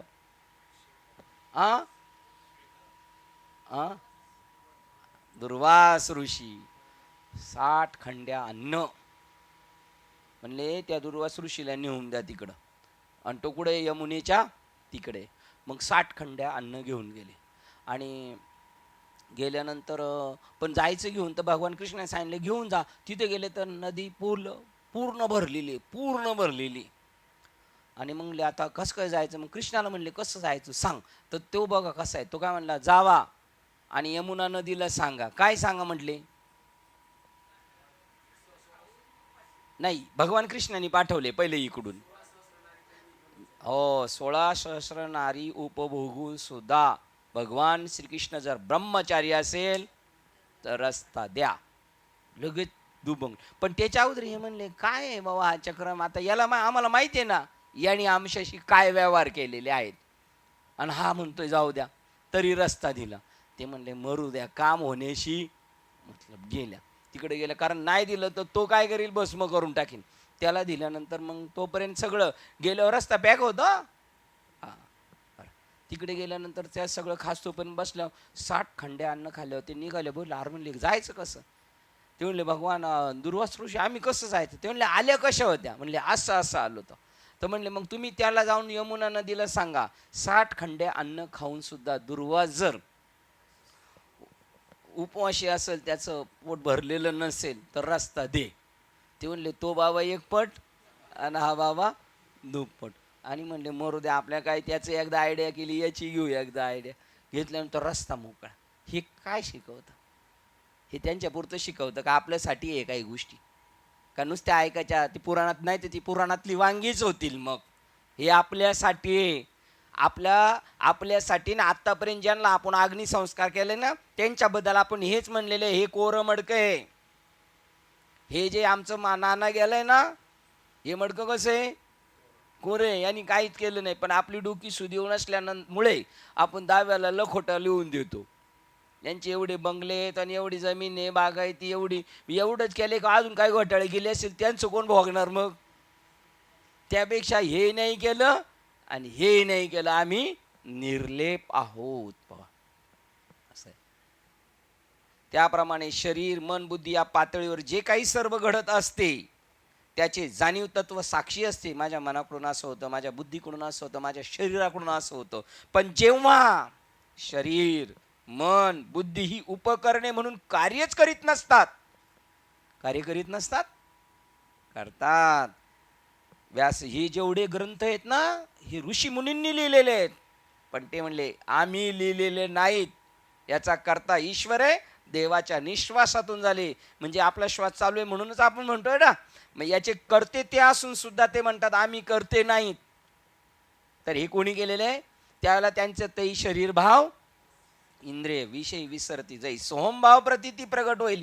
जेव्हा मी ब्रह्म आहे ना प्रगट होणार, त्यावेळेला शरीर भाव शिल्लक राहू शकतो? राहू शकतो? नाही राहू शकत. आपला जर राहिलेला आहे असं वाटत असेल तर समजायचं अजून कसर आहे. किती कसर, किती शिट्ट्यांची कसर आहे का पुरा कच्चा आहे अजून. बघा, त्यावेळेला शरीर मन ही बुद्धी आणि शरीर भाव तैच नसतील जे परब्रह्म अनुभवे होऊन जाईजे. मग अर्जुना स्वभावे ऐशिया नियमा ते पावे, जै परब्रह्म अनुभवे होऊन जायचे. असं नियमाने जर केलं तर परब्रह्म झाल्यानंतर, परब्रह्म झाल्यानंतर शरीर शिल्लक राहील. आता अजून आपलं शरीर शिल्लक आहे का नाही शिल्लक? नाही शिल्लक. ज्याला तत्वबोध झाला त्याचं शरीर शिल्लक नाही. मग दिसतंय ते काय? मेलेला माणूस नदीवर नेऊन जाळला पोळला आणि तो परत दिसत असला त्याला लोक काय म्हणतात? भूत. आपण कोण आहोत? भूत. ब्रह्मी भूत काया होत असे कीर्तनी. आणि हे करायचं असेल तर भाग्य तुमचं असलं पाहिजे. भाग्य तरी ऋणी देवायसा. कोणला ऋणी करायचंय? अजून आपण देवाचे ऋणी. देवा हे दे, देवा ते. असे भिक्कारी किती जर गेले तर हे मालक कधी होतील? यांनी देवाला दिलं पाहिजे. हे देवाकडून घ्यायच्याच भानगडीत येत अजून. हो, देव ऋणी झाला. बघा, देव ऋणी झाल्यानंतर काय? बापरे बाप. शरीर मन बुद्धी उपकरणे. आता शिंदे डोक्यात घुसायला लागलं की नाही? हा, शरीर मन बुद्धी. आता आत्तापर्यंत आमच्या गावाकडच्या एक ताई म्हणल्या शरीर शिंदे म्हणजे फारच मास्टर आहेत. आज म्हणतील शिंदे म्हणतात घुसत नाही डोक्यात, म्हणजे शिंदराज शिंदे आज मास्टर की गमावली की काय? शरीर मन बुद्धी उपकरणे म्हणून कार्यच करीत नसतात. आपली कार्य करतायत. तुमची आज क्षण येतो, तुम्ही आपण रात्रीचे येतो कार्यक्रमावरून, सकाळी उतरतो 7ला आणि लगेच डबे करायला झोमतात. अख्खा दिवस धुणे पांडे करायचे. त्या दिवशी थकल्यासारखं वाटतं का? नाही वाटत. का? शरीर भाव नाही. जे खरोखर वारीला जातात ते थकत नाहीत ना, त्यावेळेला ते शरीर भावावर नसतात. हो, एक दिवस लग्न जरी पोरीचं केलं तर ते पोरीला बोलून दिले काही हे पार दमछाट होतात. बरं, त्यावेळेला दमछाट होत होते, पण आता दमछाट होऊन उपयोगाचं नाही. परत पोरीच्या लग्नाच्या वरातीला जावंच लागते. त्यामुळे दमछाट नाही घ्यावा लागत. त्या दिवशी किती उत्साही राहतो माणूस. का? त्याच्यामध्ये. तसा इथे तो त्या उत्साहात आहे, त्यामुळे त्याला ते जाणवत नाही. जे लढाई करत होते तानाजी मालुसरे, हाताला ती ढाल तुटली तर हातावर वार घेत होते. काही शरीर भाव नसत. एका ध्येयाने पछाडलेल्या माणसाला त्याची जाणीव नाही. जे वैज्ञानिक आहेत त्यांना जेवण सुद्धा नको वाटतं तेवढ्या पॉईंटला गेल्यानंतर. नको नको राहू दे. सध्या काही पोरं काम करायला लागली तर जेवण थंड होतात, पण पोरं कामाला महत्त्व देतात. आता आपण काय करणार? पोथी वाचायचं टाईम आणि जेवायचा टाईम सेम झाला तर काय करणार आपण? आता काय करू आपण? उरकून घेऊ आणि जेवून घेऊ पहिलं. आणि जेवून घेतल्यावर परत पोथी नाही घेणार, परत पृथ्वीवर पडणार आपण. ठीक आहे. मजा आहे की नाही? चुकलं तरी मजा आहे. ही उपकरणे कार्यच करीत नसतात तेव्हा आंतरिक तसेच बाह्य जगताचे अनुभव संभवत नाहीत. आंतरिक पण अनुभव संपले. तुकाराम महाराजांना हे जास्त प्रेम होते का वैकुंठाला जाताना? जर तुकाराम महाराजांना म्हणलं काय महाराज ते तुमचं काय झालं? रात्रंदिवस आम्हा युद्धाचा प्रसंग, अंतर्बाह्य जन आणि मन, ते मागच संपलं. ते संपलं म्हणले, मागेच संपलं सगळं. आता राहिलं नाही. हे कंटिन्यू नाही, स्थित्यांतर आहे ना, परिवर्तन आहे ना, तसं आपलं परिवर्तन होत जातं. तेव्हा आत्मतत्व साक्षी असू शकत नाही. बघा, बाह्य जगताचे अनुभव संभवत नाही. बाह्य जगताचे अनुभव कधी संभवतात? शरीर मन बुद्धी असेल त्यावेळेला. ही उपकरणच संपली. तेव्हा असं कोणी म्हणतं का की तो मेलेला माणूस मला काल आमच्या घरी येऊन गेलं, जेवून गेल्या महिन्यात मेलेला? नाही, येतच नाही तो. कारण तो संपला. तसं शरीर आणि मन आणि बुद्धी संपलं का बाह्य जगतातले ना अंतर जगतातले अनुभव संपले. शरीर संपलं, मेलेला माणूस कधी येऊन म्हणला काय मला भूक लागली जेवायला दे, बनवतील का नाही स्वयंपाक? समजा आपल्याच घरातला मालक, समजा एखादा मालकच गेला आणि त्याचा सगळा कार्यक्रम झाला आणि चौथ्या दिवशी परत तो रात्रीचा दिवसा आला आणि म्हणला ए मला भूक लागली जेवायला दे, मग लगेच स्वयंपाक करायला घालतील का नाही? काय करतील? घर सोडून पळून जातील आहे का ते? कारण तो परत मेलेला येत नाही. तसं शरीर संपलं त्याचं, तेव्हा आत्मतत्व साक्षी असू शकत नाही. कारण ते अनुभवणारच काय? काय अनुभवणार? ते तत्व काय अनुभवणार? आता अनुभवायला काही शिल्लकच राहिलं नाही. अनुभवणारच काय? जास्तीत जास्त एवढे म्हणता येईल की ते स्वतःचीच अनुभूती घेते, स्वसाक्षी. तो स्वतःच स्वतःला अनुभवतो. आता मी घरात आहे आणि मी एकटाच आहे. आणि घरात साहित्य असलं तरी तो काय म्हणणार? मी घरात एकटाच आहे. जनावरं असली तरी तो काय म्हणणार? घरात मी एकटाच आहे. तसं या जगात वावरत असला तरी तो काय म्हणणार? मी एकटाच आहे. आणि असणार किती? सगळे. मग हा एकटाच आहे कशामुळे म्हणतो? त्याचं शरीर भाव संपलंय आणि ही वेगवेगळी शरीर आहे तरी तो म्हणतो मी एकटाच आहे. जे जे भेटे ते ते वाटे मी आहे. स्वसाक्षी झाला तो. हा आत्माच परमतत्व आहे. आपल्यापैकी प्रत्येकातील चैतन्य हे अखिल विश्वातले सर्वत्र असणारे चैतन्य आहे. आपल्या प्रत्येकामध्ये असणारं चैतन्य हे अखिल विश्वात ज्याच्यामुळे ज्या घडामोडी चालल्यात ते चैतन्य आपल्या प्रत्येकाच्या हृदयात आहे. बघा, माझ्यातील आत्मतत्व हेच सर्वत्र असणारे आत्मतत्व आहे असं वाटणार नंतर नंतर. मी हा तो ती असं नाही राहणार. सगळं माझ्यातलं आत्मतत्व ते सर्वत्र असणारं आत्मतत्व आहे. ही काही अनुभूती वेगळी प्रक्रिया नव्हे. ही काही अनुभूतीची वेगळी प्रक्रिया नाही, वेगळेपणाने नाही. आता जरी दिसलं वेगळं तरी स्टीलचीच मांडणी, स्टीलचाच तांब्या, स्टीलचाच प्याला, चमचा, सगळं स्टीलचं. त्यावेळेला जरी तुम्ही म्हणले सगळं वेगवेगळे तरी त्याचं मूळ अधिष्ठान काय? स्टील आहे. माझ्यातील आत्मतत्वाची अनुभूती घेतल्यावर सर्वत्र असणाऱ्या आत्मतत्वाची अनुभूती वेगळी घेण्याकरता साधनेची गरज नाही. बघा, माझ्यातील आत्मतत्वाची अनुभूती घेतल्यावर सर्वत्र असणाऱ्या आत्मतत्वाची अनुभूती घेण्याकरता वेगळ्या साधनेची गरज नाही. माझ्यातले अनुभवले, आता यांच्यातला अनुभवायचं तर वेगळी साधनं आहे का? मग पहिलं साधन आहे मी ब्रह्म आहे, मी ब्रह्म आहे, मी ब्रह्म आहे, मी ब्रह्म आहे. आणि परिपूर्ण झाल्यानंतर त्याला ती गोष्ट मी ब्रह्म आहे हे नगद्या एकटा तूच ब्रह्म नाही तर सगळं जगत ब्रह्म आहे. मग यांनी प्रत्येकाचा अनुभव घ्यायला का स्वतःची अवस्था झाली त्याच्यात का सगळ्यांची अवस्था केलं मग त्यांचे देह आहेत का? नाही. याचं झालं ना ते सगळ्यांचा अनुभव येतो मग त्याचा. मग त्याच्या दृष्टीने हे की मीच हे सगळं हा वेगळा अनुभव घ्यायची गरज नाही.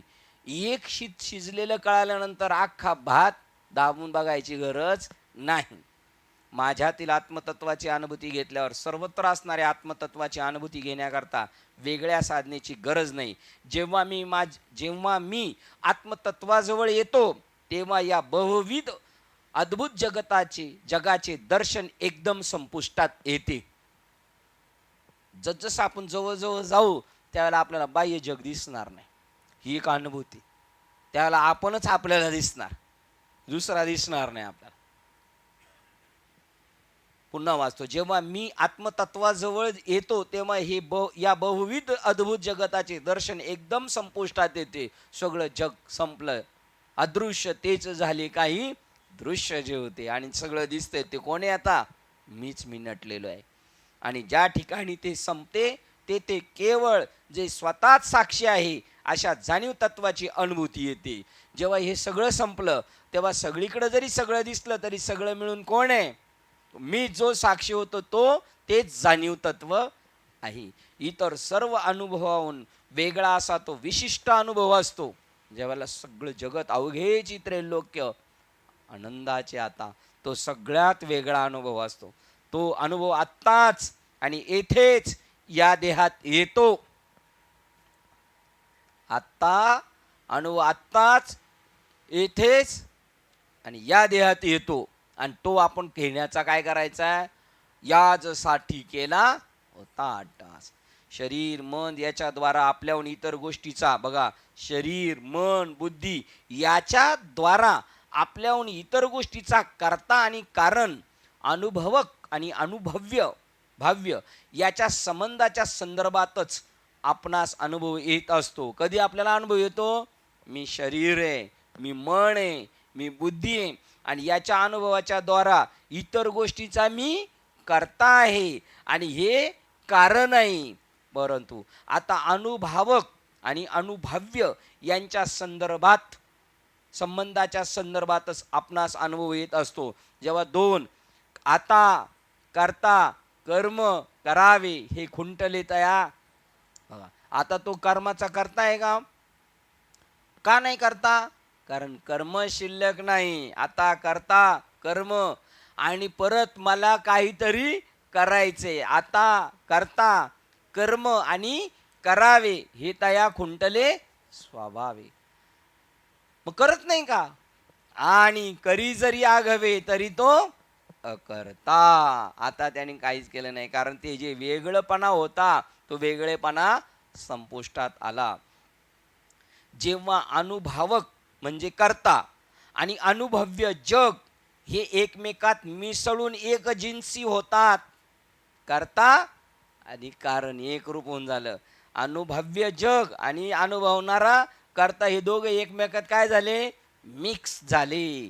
कसं, जववरी समुद्री लवण न पडे तववरी वेगळे अल्प आवडे. आवडे म्हणजे काय, भासणार, नाही तर आवडे म्हणजे काय, मग होय सिंधूचे एवढे मिळे तेव्हा. समुद्रात पडत नाही तोपर्यंत वेगळे. आपण जोपर्यंत या अनुभवापर्यंत जात नाही तोपर्यंत आपण करता आणि हे जग. आपण अनुभवक, मी अनुभवक आणि हे अनुभव्य, ही साखर अनुभव्य आणि मी साखर खाणारा अनुभवक भावक. पण तुम्हाला माहिती आहे का, आंबा खाणारा आणि खाण्याच्या क्रिया या तिघं काय व्हावं लागेल, एक. हे कसं काय घडेल, हे असं घडतं. भागवत मध्ये सांगितलं, हा आंबा खायचा आहे. हा आंबा कोण खाणार, खाणारा कोण, खाणारा सुद्धा कोण, आंबाच.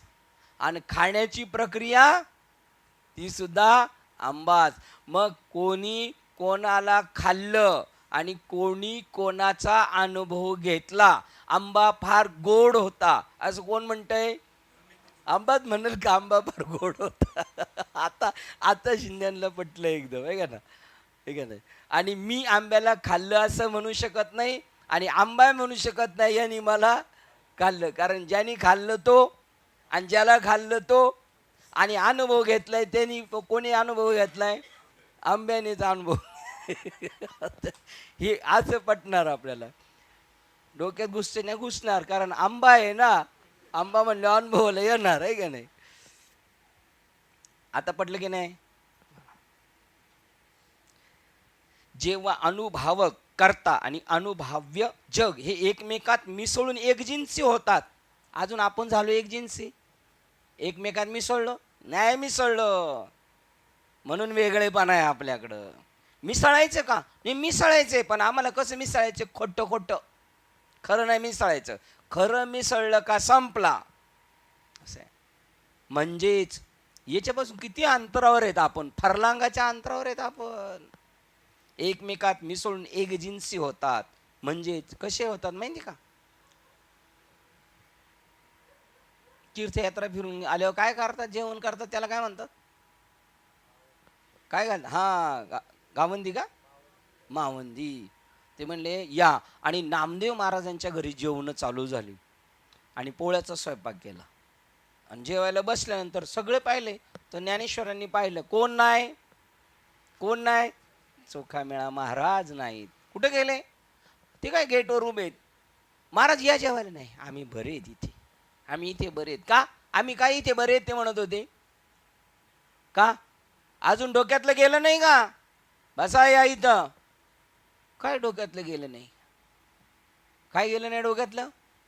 जात, वीत, गोत, कुळ, शीळ, मात, याच्यावर सगळे मात कर आणि भजे खात वरीत भावनायुक्त. आहे का असं भजनं आपलं? आपलं भजनं हे सगळं आबाधित ठेवून बाजायचे. आमच्या बंबईला धक्का लागला नाही पाहिजे. मग भेटेल ना. आयतं भेटले, आयतं आपल्या बापाने ठेवले, करावं लागेल, मेहनत करावं लागेल. एकमेकात मिसळून एक जिन्सी होतात. मग नाथबाबांनीला यांना जेवायला बरोबर घेतलं चोखा मिळाला. आता संपलं का? कधी संपेल? एकमेकात मिसळणार. एकमेकात मिसळलेली 9व्या अध्यायातली चोळ आहे का? जात वगैरे त्याच्यात शब्द आहे. वस्तू, नाम रूप संबंधू, नामाचा रूपाचा संबंधू, जाती क्रिया भेदू, हा आकाराशी प्रवादू, वस्तूशी नाही. आपल्याला वस्तूशी काम आहे का आकाराशी काम आहे? आणि आपला सध्या व्यवहार कशाचा चाललाय? आकाराशी चाललाय का वस्तूशी चाललाय? हा, वस्तूशी नाही आपला, वस्तूला सोडून चाललेला आहे आपला. म्हणून आपण घोटाळ्यात आहे. आपल्या डोक्याला ताप आहेत. कशामुळे? आपण भजन अभंग म्हणायला सांगितलं का म्हणतो पाप ताप दैन्य किंवा काय तुका म्हणे आले घरात, तेव्हा अभंग सुरुवात काय? धन्याजी दिन झाले. संतांचे म्हणायचं नाही, माणसांचे. संतांचे कधी होईल माहितीये का? आपण तैसे झाले संतांचे दर्शन. आणि मग झाली कशी माहिती आहे ना? हे गाडा असतो, गाडा माहिती आहे ना? गाडा तुम्हाला, बैलगाडा. आणि शर्यत मिनिटावर का सेकंदावर आहे? सेकंदावर. सेकंदात, मिली सेकंदामध्ये. आणि ज्याची झाली तो म्हणतो झाली पापा तापा तुटी. आणि दैन्य गेले उठा उठी. पण ते परत येत. बाबा म्हणले, झणझणी बाबा म्हणले, अवघी चिंता वारली का नाही सगळी चिंता? तुमची वारल आता चिंता. नवीन आहे तोपर्यंत चिंता वारल. आणि जसजसे जुने व्हाल तशी चिंता वाढल. आता पंढरपूरमध्ये उतरायचं कुठं? नवीन माणसाला विचारा बरं, पंढरपूरला यायचं का? तो असा गाडीत बसल, पैसे नसले तर आपण म्हणलं नंतर तू देवाला मी देतो, बसेल गाडीत. तो म्हणे कपडे नाही, चालन. झोपायला नाही. अशी किती आहेत आत्ता. ते म्हणलं अरे तू पंढरपूरला आलाय, आळंदीला आलाय, अंथरून पांघरून तर आणायचं ना थंडीत. म्हणतो महाराज आळंदीत आल्यावर काही कमी पडत नाही. जेवायची झोपायची आळंदीत काळजी करायची का? कारण मी माझ्या आईच्या घरी गेलो, काळजी करायची काय? तिथं काळजी नाही. ही कोणाची परिस्थिती आहे? 9 शिक्क्या परमार्थाची परिस्थिती आहे. जो जाणता झालाय त्याला जास्त काळजी आहेत, उलट त्याला जास्त प्रश्न आहेत.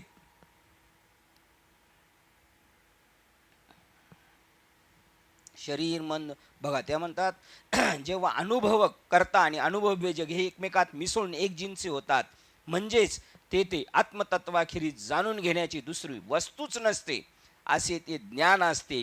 हे ज्ञान स्वतःलाच जाणून घेत असते. कोण कोणाला जाणतंय? स्वतःलाच. असे आपणास कबूल करणे भाग पडते. या ठिकाणी अनुभवक आणि अनुभव्य हे एकच आणि तेच झालेले असतात. ध्येय ध्याता ध्यान त्रिपुटी. संपलं सगळं. सांडिली त्रिपुटी आणि दीप उजळला घटी. ज्याला ब्रह्म अनुभवणे म्हणतात, बघा याला ब्रह्म अनुभवणे म्हणतात. ते अनुभवायचे आपण. अनुभवणे ते ब्रह्म कोण होणेच होय. बघा ते ब्रह्म अनुभवणे म्हणतात. ज्याला ब्रह्म अनुभवणे म्हणतात ते ब्रह्म होणेच होय. त्याला अनुभवायचं असेल तर काय करावं लागेल? ब्रह्मच व्हावं लागेल. संत होनी संतासी पावे तरीच तरावे तुका म्हणे. किंवा अजून नेहमीच तुका म्हणे अंगे व्हावे ते आपण तरीच महिमान कळू येईल. ब्रह्म झाल्याशिवाय ब्रह्म काय हे कळू शकत नाही. आणि ब्रह्म कळणं सोपं आहे का? सोपं आहे. चुटकी सरशी आहे. एक पाव की में ब्रह्म बताओ, नहीं तो लेटिकाव. संतांना कोणतीच गोष्ट अवघड नाही. कोणाला? संतांना. तुका म्हणे येथे पाहिजे जातीचे येरा गबाळाचे काम नाही. कारण जे ब्रह्म त्याला दाखवायचे किंवा अनुभवाला आणून द्यायचे किंवा त्याला चला दृष्टोत्पत्तीला आणून द्यायचे या जगात, ते सोडून एकम अद्वितीय देव सोडून या जगात दुसरं काय आहेच नाही. काय कोणाला दाखवायचे? त्याला फक्त म्हणायचं पलट, रिटर्न बघ स्वतःला, पाठमोरा हो का तुला तूच कळेल तू कोण आहेस. ब्रह्म होणेच, ज्याला ब्रह्म अनुभवणे म्हणतात ते ब्रह्म होणेच होय. जेव्हा एखादा स्वप्नातून जागा होतो तेव्हा तो जागे असणाराच होतो. बघा, कोण स्वप्नातून जागा होतो तो जागे असणाराच होतो. स्वप्नातून जागा झालो आणि जागा झालाय तो कोण? जो जागा आहे तोच जागा झालेला आहे. त्याप्रमाणे त्या क्षणी ते सीमित व्यक्तित्व ब्रह्मच होते. बघा, ते सीमित व्यक्तित्व काय, आता तो ब्रह्म झाला. एका ठिकाणी ब्रह्म आणि एका ठिकाणी परब्रह्म. ज्ञानाग्नीचे निमुखे जेने जाळीले कर्मे आशिषे, तो ब्रह्मची मनुष्य ओळखे ओळख तू. असे किती ओळी आहेत. ऐका पाठ कधी नानांची एक पाठ येते, तो दिसतो माणसासारखा पण तो ब्रह्मच आहे. आणि हा असा आमचा अनुभव आहे. याचं कोण म्हणतं? भगवान श्रीकृष्ण म्हणतात. हा, पाहता परब्रह्माचे नि चोखाळू तो चैतन्य सारिका दिसे. अनुभवी तो आमच्या अनुभवाला तो परब्रह्मच आहे, असं आहे वाक्य. त्याप्रमाणे तो त्या क्षणी ते सीमित व्यक्तित्व म्हणजे दिसायला 3.5 हाताचाच आहे तो ब्रह्मच होते. मग ते स्वसाक्षित्वाची भूमिकाही व ठवायची नसते. बघा, इकडं व ठवायची नसते. हवं कुठं पाहिजे होता? मग तेथे तुमच्या मागाच्या प्रश्नात मग ते स्वसाक्षित्वाची भूमिकाही वठवायची नसते व ठवायची नसते. म्हणजे ठेवायची नसते, वठवायची नसते. कसली? मी साक्षी आहे. कोण साक्षी आहे? मग नाही कळालं. जर कोणी म्हणलं ना, म्हणून माऊली म्हणतात ते जाणीवतेची. कोणी म्हणेल मला कळालं,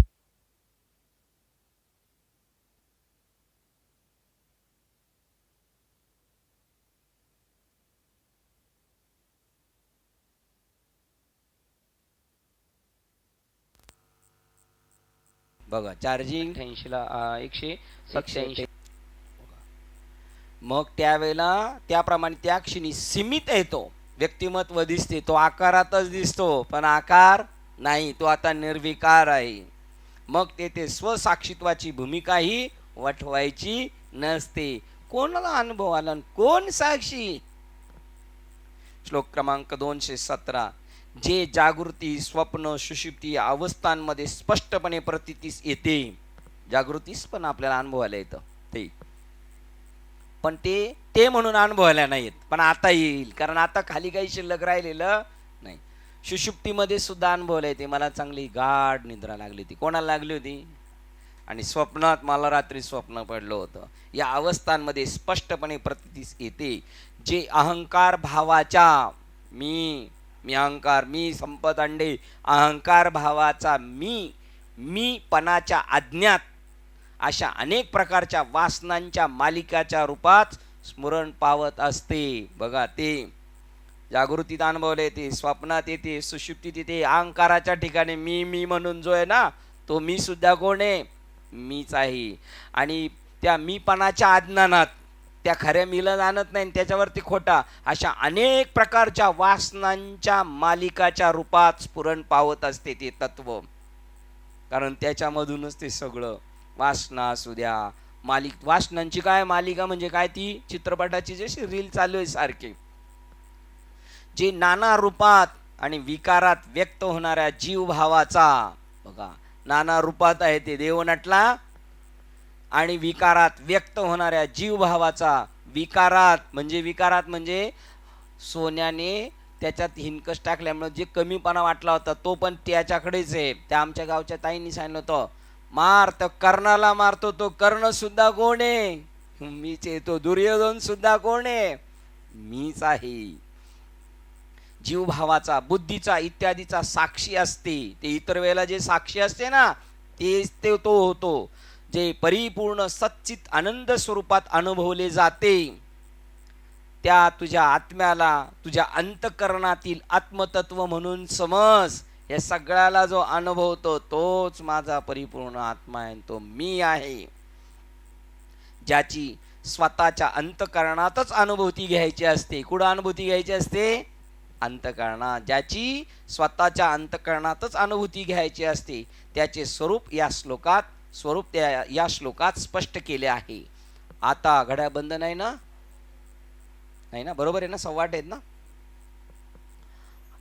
टायमिंग वाढून देणार देव आजचा विषय कळून द्यायला. कारण आजचा विषय जे आज आलेले नाहीत त्यांना नीट कळून द्यायचा नाही, म्हणून आजच क्लिअर करून घेईल. एखाद्याला उद्या कोण येईल नाही. आज एवढ्यांसाठीच आहे.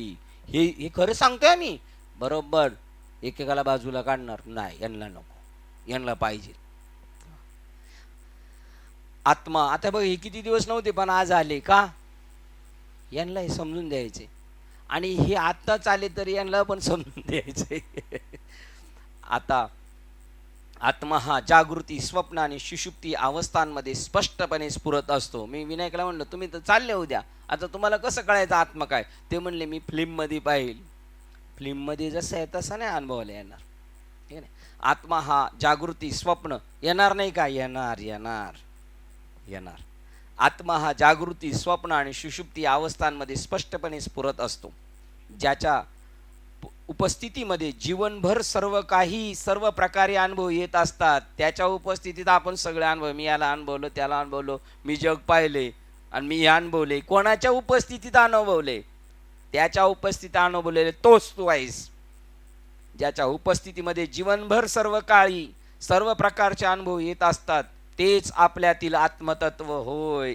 एरवी सर्वांच्या हृदय देशी. आत्मा कसा आहे? तो आत्मा तो आहे, आत्मतत्व होय. जाणीव तत्व माझ्या जागृती अवस्थेत वस्तू जगताला, जागृती अवस्थेत मला आत्मतत्व अनुभव आणून देते. हे जग आहे, हे जग अनुभवतोय मी, हे असं आहे, हे तसं आहे. हो, आता खूप ट्रॉफिक आहे. हे कोणाच्यामुळे अनुभवतोय? ते मला जागृतीत सुद्धा ते मीच आहे. ते माझ्या स्वप्नाच्या अवस्थेतील आंतरिक अनुभवांना, मला रात्री जे स्वप्न पडलं होतं ते जाणीव करून देणार जाणीव तत्व ते आत्ता त्या स्वप्नात सुद्धा तुमच्या बरोबर आहे. तसेच माझ्यातील सुषुप्तीच्या अवस्थेतील सर्व वस्तू अभावांना प्रकाशित करीत असते. रात्री काहीच नव्हतं दाखवत, मी काहीच नाही रात्री पाहिलं, काहीच अनुभवलं नाही, हे ज्याने सांगितलं तो पण तेच आहे. तेच माझ्यातील आत्मतत्व होय. बघा आता लांब आहे काय? जाणीवेच्या तीनही पातळ्यांवरील अनुभवांना जे आत्मतत्व प्रकाशित करीत असते ते स्पष्टपणे जाणून घ्यावयास पाहिजे. जाणून घ्यावयास पाहिजे, पण कसे? स्पष्टपणे.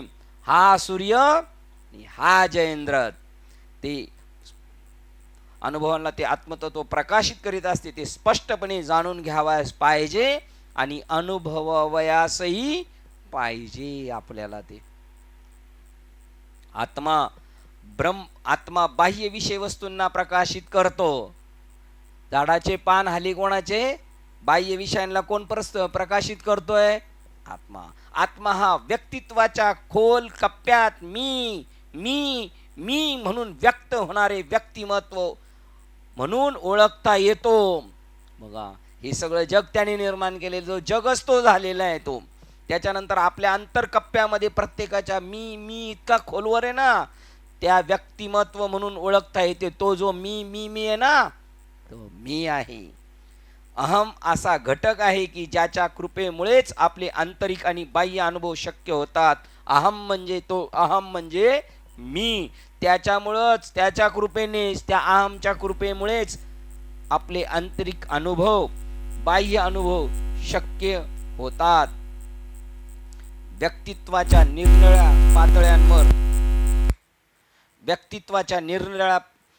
पातळ्यांवर येत असलेल्या अनुभवांना प्रकाशित करणारे, बघा, व्यक्तित्वाच्या निरनिराळ्या पातळ्यांवर येत असलेल्या अनुभवांना प्रकाशित करणारे आणि नेहमी अंतर्यामी मी मी म्हणून स्फुरत असणारे एकमेव सत्यतत्व स्वतःचे सत्य स्वरूप असून त्याचीच अनुभूती करून घ्यावयाची आहे. काय जाणायचंय आपल्याला मनुष्य जन्माला आल्यानंतर? आपणच आपल्याला ओळखायचंय. विभिन्न रूपे ही कोणाची आहेत? त्याचीच आहेत. विभिन्न रूपे, त्याचे विकार हे बुद्धीद्वारा व्यक्तीचे ज्ञान म्हणून आकलन होत असतात. मी जाणतो, मला समजते, मी अनुभव घेतो असे आपण म्हणत असतो. हेच जाणीव तत्व जे म्हणतं मी अनुभवतो, मला समजते आणि मला काही समजत नाही, मला समजते, हे कोणामुळं? त्याच्याचमुळं. आणि तोच तुम्ही आहात, आपण आहोत. हे जाणीव तत्व अनेक प्रकारच्या उलथा पालथी आणि त्याची परिवर्तने बुद्धीद्वारा अनुभवित असते. काय होतंस, कसं होतं, काय होतं? मुंबईला आलो तेव्हा एक काय म्हणतो, काहीच नव्हतं, आता काय आहे, नंतर काय राहणार? ह्या सगळ्या उलथ्या पालथी बुद्धीच्या द्वारे कोण जाणतो? तोच तो जाणत असतो. वस्तुमात्रात होणारे हे फरक आणि त्यांची परिवर्तने याच्या अतीत झाल्यावर हे महान सत्यतत्व त्याच्या शुद्ध स्वरूपामधील सर्वातील आत्मतत्व म्हणून स्वतःमध्येच ओळखले जाते. बघा, वस्तुमात्रात होणारे हे फरक आणि त्यांची परिवर्तने यांच्या अतीत झाल्यावर या सगळ्या वरवर दिसणाऱ्यांच्या गोष्टीच्या अलीकडे जाऊन जर पाहिल्यानंतर हे महान सत्यतत्व त्याच्या शुद्ध स्वरूपामध्ये सर्वातील आत्मतत्व म्हणून स्वतःमध्येच ओळखले जाते. यांच्यामधलं आत्मतत्व ओळखायचं असेल तर कुठं बसावं लागेल ध्यानाला? आपल्याच ठिकाणी यांना पाहायचंय. असं आहे का माझ्याच ठिकाणी हे तू सगळं जग पाशील? मला टाक नाही, ते हे सगळं जग तू माझ्याच ठिकाणी पाशील. मोठ्याने बोला. तुझा या प्रतिलपशी आहे विश्वदाविषयी प्रगट तरी होशी तव तूच तू आहे. असं पण आहे, तू तिकडं पाशील तिकडं मीच आहे. असे या महान सत्यत्वाच्या या महान सत्यत्वाच्या प्रांजळ शोधनास जेव्हा मी सुरुवात करतो, मी त्या शोधाच्या मागे लागलोय, तेव्हा त्या शोधाच्या स्वरूपामुळेच सर्व विषय ग्रहण, भावना आणि विचार यापासून मला परावृत्त होणे भाग पडते. जर मला त्याला शोधायचंय तर हे मधी मधी येणारे आहेत ना, त्यांना असं त्याचा निराश करत करत, त्यांना बाजूला करत करत सर्व विषय ग्रहण, अंतःकरणातल्या भावना, विचार यांच्यापासून मला परावृत्त होणे भाग पडते. त्यानंतर काही जे शिल्लक राहते ते शाश्वत तत्व, अपरिवर्तनीय आनंद तत्व होय. या सच्चित आनंद स्वरूप परिपूर्ण तत्वाची चिदाभासाची अनुभूती अंतःकरणामध्ये घ्यावयाची असते. या सगळ्याची अनुभूती कुठे घ्यायची आहे? अंतःकरणात घ्यायची आहे आपल्याला. आपल्याकडे टायमिंग आहे 7 मिनिटे एक श्लोक होऊ शकतो बघा. श्लोक क्रमांक 218. बघा, आता तो अंतःकरणात अनुभव घ्यायचा आहे आपल्या स्वरूपाच्या ठिकाणी. हो, आणि तिथे तर काहीच नाही, मग अनुभव पण संपतो, अनुभव सुद्धा संपून जातो. साक्षी तर संपला, साक्षी संपला म्हणजे अनुभव पण संपला. आता सर्व एक झालं, सर्व एक. घटामधील जलात सूर्याचे पडलेले प्रतिबिंब पाहून मूढ मानव त्याला प्रत्यक्ष सूर्य समजतो. तो आत्मा आपल्या हृदयात आहे? तो कुठं नाहीये, तो हृदयात आहे, हृदयाच्या बाहेर आहे, तो सगळीकडे. त्याला अशी सीमित जागाच नाही. आणि हृदयात आहे असं जर तुम्ही समजत असाल तर ते प्रतिबिंब आहे, तो चिदाभास आहे. ते म्हणतात घटातील जलात सूर्याचे पडलेले प्रतिबिंब पाहून मूढ मानव त्याला प्रत्यक्ष सूर्य समजतो. कशात? बादलीत पडलेल्या याला, सूर्याच्या प्रतिबिंबाला सूर्य म्हणेल का कोणी? आणि समज म्हटलं तर कोण काय म्हटलं बाय त्याला? मूर्ख. मग लोक समजत नाही का? समजतात ना. जे स्वतःला देह समजतात ते सगळे कसे आहेत मग? तू का म्हणे हा तो स्वय परब्रह्म, पण मूर्ख नेने वर्म संतचरण. अगदी त्याचप्रमाणे जडबुद्धी मानव उपाधीमध्ये सापडलेल्या चिदाभासाशी भ्रांतीमुळे एकरूप होतो आणि त्या तादात्म्यामुळे तोच मी आहे असे समजतो. त्याचा चिदाभास, त्याची फक्त काय पडलेली सावली, त्यालाच मी समजायला लागलेलो आहे. त्याच्यापेक्षा मी वेगळा आहे, चिदाभास मी नाही. मी प्रत्यक्ष सूर्य, डबक्यात पडलेलं प्रतिबिंब मी नाहीये. बघा आता कोणाला पकडायचं डायरेक्ट? ओसरीत ठेवलेल्या बादलीतील पाण्यात सूर्य पडला आहे असे जर एखादा बरळू लागला तर तो खरोखर मूर्खच म्हटला पाहिजे. पुढं ओट्यावर ठेवलेल्या बादलीमध्ये सूर्य पडलाय म्हणलं होतं, म्हणलं कमाल आहे राव. हं. आणि सूर्य कुठे आहे? काका म्हणतात तो आहे जे तिच्या ते ध्यान, तो म्हणतो इथं बादलीत पडलाय म्हणलं त्याला मूर्ख म्हणलं पाहिजे. विषय ग्रहण करणारे, बघा आपण स्वतःला विषय ग्रहण करणारे नाही, विषय ग्रहण करणारे, भावना करणारे आणि विचार करणारे यामध्ये आपण पडलेलो आहोत. मी चांगला, मी वाईट, मी मीडियम, यार हे काहीच नाही. आपण हा सगळा खोटा चित्रपट आहे. तो सरोवर वाटे मग प्रतिमा नाही. विषय ग्रहण करणारे, भावना करणारे, विचार करणारे यामध्ये आपण पडलेलो आहोत असे स्वतःला समजणारे देखील तितकेच मूर्ख होत. या दोन्ही उदाहरणात तेथे फक्त प्रतिबिंबच असते, बिंब प्रत्यक्षात काहीच करत नाही, तो स्थिर आहे म्हणून काय होईना जाय. बघा हे जे काहीच होत नाही म्हणून तो काही स्वतः करत नाही. लढाई झाली, आप्पा कधी कधी एक वाक्य म्हणतात, लढाई झालीच नाही. कोण म्हणतं लढाई केली असेल तर यावून माझ्यासमोर म्हणू. अरे मग हे चालले पिजे सगळं ते हे अशा पद्धतीने जे झालेच नाही काही त्याची वार्ता पुसशी काही, तथापि संशय नुरे, तथापि सांगू जेने काही संशय नुरे. उदाहरणे ते फक्त प्रतिबिंबच असते, प्रतिबिंबच असते. पाण्यात सूर्याचे प्रतिबिंब पसरलेले असते तर मनातील विचारात जाणीव तत्व क्रीडा करीत असते. कोण क्रीडा करीत असतं? जाणीव तत्व मनात क्रीडा करत असतं आणि प्रतिबिंब पडलेलं दिसतंय. हा माणूस करतोय. प्रतिबिंब म्हणजे जीवपणा, किंवा अजून काय म्हटलेले त्याला, याच्यात अजून एक वाक्य आलं होतं चिदाभास. तो नुसता भास आहे, वास्तव नाही. वास्तव जो आहे तो काही करत नाही आणि जे होतंय ते सगळं त्याच्यामुळेच होतंय. आता हे कसं वाक्य, तो काही करीत नाही, दीपू ठेवीला परिवार. हो, कौना ते नेमुना नियमावी.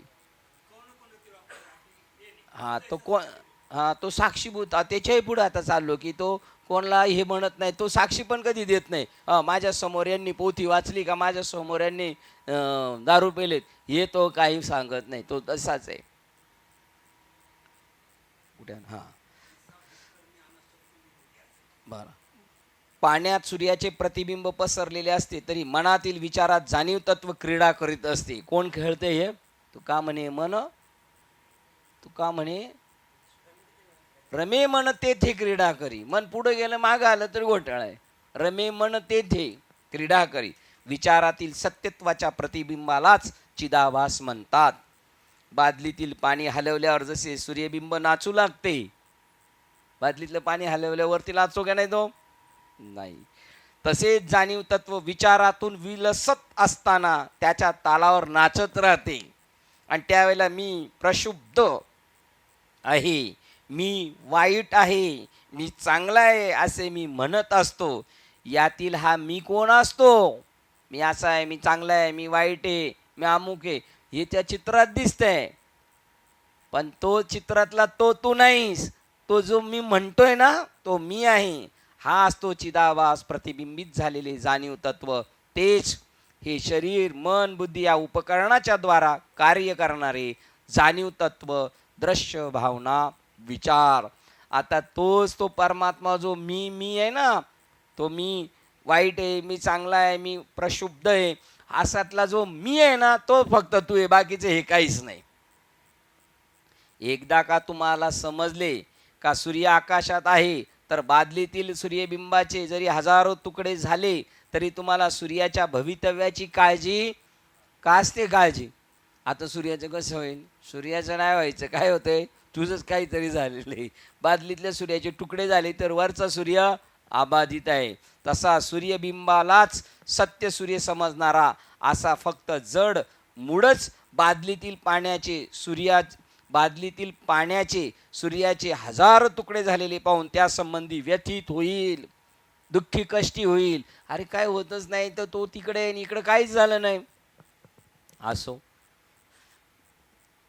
एक दृष्टांत घाई वाचतो. मी एका सरोवरावर डोकवत असताना माझे मोहक रूप त्यात पाहत असताना त्या प्रतिबिंबाचे समजा तुकडे झाले. मी कुठे? नदीच्या किनारी मी मला पाहतोय आणि त्याच्यात ते जरा हल्लं लाट आल्यामुळं आणि तुकडे तुकडे झाले, तर माझे तुकडे झाले म्हणत रडण्या आणि मारण्या इतका काय मी मूर्ख होईल.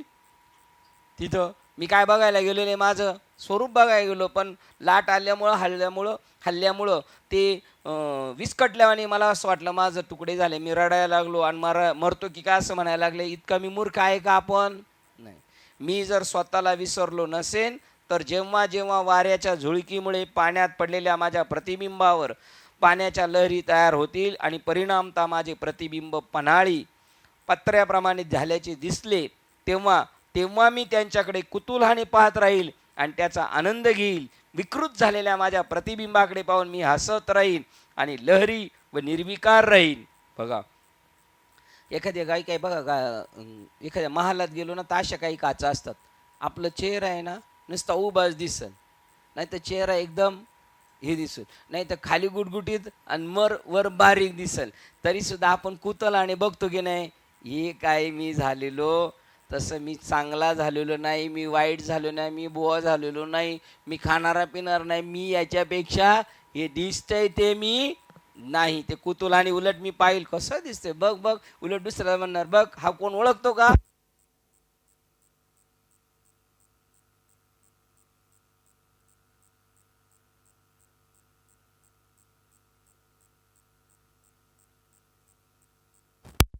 अधिष्ठान विवेक चुडामणी संत मालिका तसेच तुम्हाला संत वृंदांच्या चरणावर सेवा समर्पित करून सेवेला आपण इथे पूर्णविराम देऊया. पुंडलिक हर विठ्ठल श्री ज्ञानेनाथ भगवान की जय. माऊली ज्ञानेश्वर महाराज की जय. जगद्गुरु संत तुकाराम महाराज की जय. शांती ब्रह्म एकनाथ महाराज की जय. सच्चिदानंद श्रीपाद बाबा की जय. सच्चिदानंद रामदास बाबा की जय. अवधूत चिंतन श्री गुरुदेव दत्त गोपाल कृष्ण भगवान की जय. गुरुदेवाई सर्व संतन की जय. गणपती बाप्पा मोरया. आता विश्वात्मके देवे येणे वाग्यज्ञ तोषावे. तोषोनी मजरावे फसायला नाही. एक प्रांची व्यंकटी सांडो दया सत्कर्मी रती वाढो. होता परस्परे जरो मैत्र जीवांचे. दुरितांचे तिमिर जाओ. विश्वस्वधर्म सूर्य पाहो. तो जे वांछिल तो ते लाभो. प्राणी जातम वर्षत सकळ मंगळी. ईश्वर निष्ठांची मांदियाळी. अनवरत भूमंडळी भेटून होता. चला कल्पतरूचे आरव. चेतना चिंतामणीचे गाव. बोलते जे अर्णव पियुषांचे. चंद्रमेचे अलांछन मार्तंड जे तापहीन. ते सर्वाई सज्जन सोयरे तू. बिंबवना सर्व सुखी पूर्ण होई त्रिलोकी. भजितो आदि पुरुषी अखंडित आणि ग्रंथोपजीवी विशेष लोकी. दृष्टादृष्ट विजय होवावेजी.